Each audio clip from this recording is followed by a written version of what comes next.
This is Christina, the Happy Heretic, worm farming today.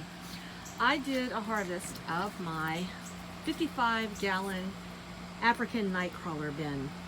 I got it completely empty because all the good stuff is at the bottom, and cleaned it out.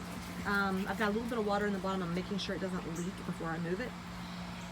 And this is the one some of you may remember, you may not.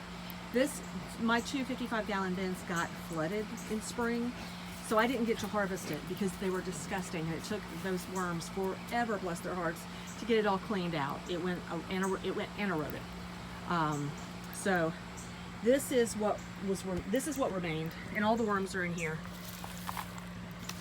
Lots of organic matter, unbroken down leaves, straw, hay, wood chips, leftover gourd, just typical worm bin stuff.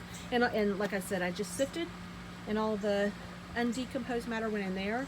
I will put it into after I move the bin, I will put that back in it and add some, I don't know, maybe some shredded paper because I have it, but honestly they don't need it. They get through this just fine.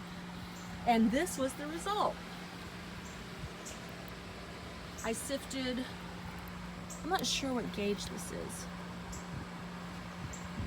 It's probably on here somewhere, but let's see if you can see it. I sifted with that, and this is the beautiful, beautiful result. You'll see some, I hope it's focusing, the sun is really, let me see if I can move this way. Nope, I don't think it makes any difference. But in any event, you may see some sparkling pieces in here, and that's sand. Sand gets in there from any number of sources that I use.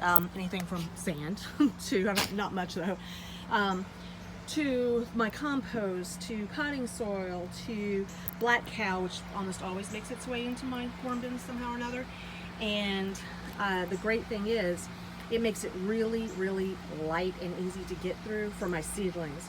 I recently used some of my vermicompost, and my seedlings sprouted within 24 to 72 hours, depending on the variety, and perfect and strong and healthy and just quick germination. It was fabulous. So this is going to be used for my fall garden. I was originally going to bring the ANCs into the house, and I've decided instead to take that to the chicken coop and put it in there. That way I don't have to worry about bugs in the house and taking up space. And if I had to, I would, but the chickens are going to be in there, and I feel like with this much organic matter, this plus probably an equal amount of cardboard and paper, and all the things that I add to it over the year to feed them, I feel like they're going to be just fine. As a matter of fact, they may be warm enough that they never stop production. If they're still creating vermicompost, if they're still eating and pooping and reproducing, then I will continue to leave them outside in the wintertime. And if they slow down or stop, or I lose a lot of my stock this winter, I'll bring them in next year. But you don't know till you try. My red wigglers are definitely going to be outside, and I have to harvest them then. This is just from my one ANC bin. And I have I think they call them bussing trays. I have a huge bussing tray full of ANCs in the house that I also need to harvest. So that's probably going to be a significant amount of vermicompost. I'm very excited by that. But I just wanted to share because this is definitely my largest harvest. I normally wouldn't wait that long, but like I said, we had the flood, and I wanted it to be done. I wanted it to be, sweet. If you can't put your nose practically in what you're harvesting, it's not done. So anyway, I'm very excited. It took me hours. I started with a much larger screen on a frame, but it was unwieldy, so I switched to that. But if you have any questions, put them in the comments. Like it if you like it, and subscribe if you want to see what crazy thing I'm up to on any given day. Look at this dog going.